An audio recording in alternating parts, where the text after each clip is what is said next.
Tony Bennett, legendary singer and master of the American songbook, dies at 96. "I've never worked a day in my life," Tony Bennett told USA Today in 2011, "because I love what I do." The great singer cited that bit of Confucian wisdom often.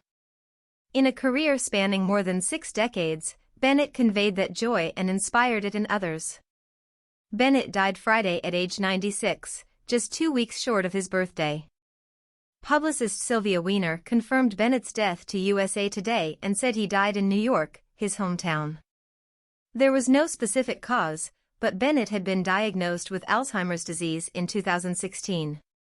No vocalist celebrated the American songbook more energetically or prolifically than the man born Anthony Dominic Benedetto. Influenced by the jazz and pop icons who preceded him minus none more than Frank Sinatra, but also Bing Crosby, Billie Holiday, Louis Armstrong and Jimmy Durante minus Bennett wielded his lush, gleaming tenor with a distinct freshness and a sense of yearning that served him well in early hits such as Rags to Riches and his cover of Stranger in Paradise, both released in 1953, and his signature tune, I Left My Heart in San Francisco.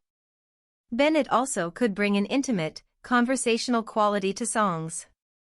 His readings of standards such as Fly Me to the Moon and Put on a Happy Face demonstrated his capacity for playfulness and a lovely, unforced wit. He could swing with the best of them, collaborating with Count Basie and various top jazz artists and releasing landmark albums such as the Whitehouse Sessions Live 1962 with Dave Brubeck and a pair of albums with pianist Bill Evans in the 70s. Many considered Bennett the last of the great interpretive singers, but he always begged to differ. He was a champion of other artists, old and new. He paired up with K.D. Lang and Elvis Costello on the 1994 album MTV Unplugged, often heralded as his comeback. On his multi-platinum duets albums, he collaborated with pop stars from Barbra Streisand and Paul McCartney to John Legend and Carrie Underwood. Remembering Those We Lost, Celebrity Deaths 2023. Lady Gaga, another artist featured in that series, was Bennett's partner for the 2014 album Cheek to Cheek and 2021 album Love for Sale. The beloved musician and the pop diva became an inescapable artistic couple, signaling Bennett's enduring passion for his own work and for promoting others, which never waned. The two made Love for Sale together over 2 years from 2018 to 2020 and with some urgency. In early 2021 Bennett revealed he was battling Alzheimer's disease. He said in an interview with AARP that he was first diagnosed in 2016. According to the story, he had yet to experience common symptoms like disorientation or episodes of terror, rage or depression at the time, but there was little doubt that the disease had progressed. Dr. Gayatri Devi, a neurologist at Lenox Hill Hospital in Manhattan, who diagnosed Bennett, said the singer had some cognitive issues, but multiple other areas of his brain are still resilient and functioning well. The Alzheimer's Association defines Alzheimer's disease as a type of dementia that affects memory, thinking, and behavior. Still, Lady Gaga was emotional when she talked about making that 2021 album with Bennett's health declining. It was a gift, the pop chameleon, real name, Stefani Germanotta, told USA Today at the time. It's a gift that I will hold in my heart till my last breath. My time with Tony has changed me forever. Frank Sinatra said he was the best singer in the world, and I don't think Frank lied. I miss him all the time, Lady Gaga on her emotional final album, Shows with Tony Bennett.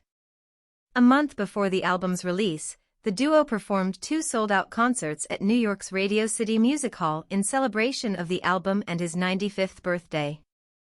The show was called One Last Time and was the singer's last. Bennett retired from public performances after those shows, but Lady Gaga kept his spirit going at the 2022 Grammy Awards. Singing Do I Love You, Gaga paid tender tribute to her longtime friend as the screen filled with photos of the two together over the years. I love you, Tony, we miss you, Gaga said at the song's conclusion, with a close-up on her face showing signs of tears. The two were nominated in several categories for Love for Sale, including Record of the Year. Men's on stage. It was absolute magic, I was so moved, Lady Gaga said. I had to work a lot on breathing because I wanted to cry almost all the time. Both of the albums on which the stars collaborated, Love for Sale and Cheek to Cheek, won Grammys for Best Traditional Pop Vocal Album. Bennett earned 41 Grammy nominations over the course of his career and won 19.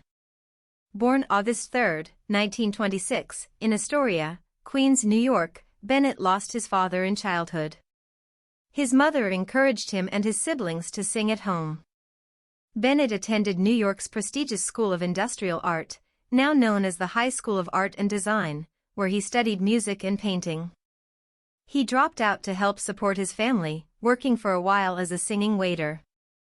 In 1944, Bennett was drafted into the U.S. Army. He fought in World War II and helped liberate a concentration camp near Landsberg, Germany. His experiences in the Army made him a pacifist, he said in 2007's The Good Life, the autobiography of Tony Bennett. Anybody who thinks that war is romantic obviously hasn't gone through one, he wrote. He was a consistent champion of civil rights, marching with Martin Luther King Jr. in Selma, Alabama, in 1965 and supporting black artists.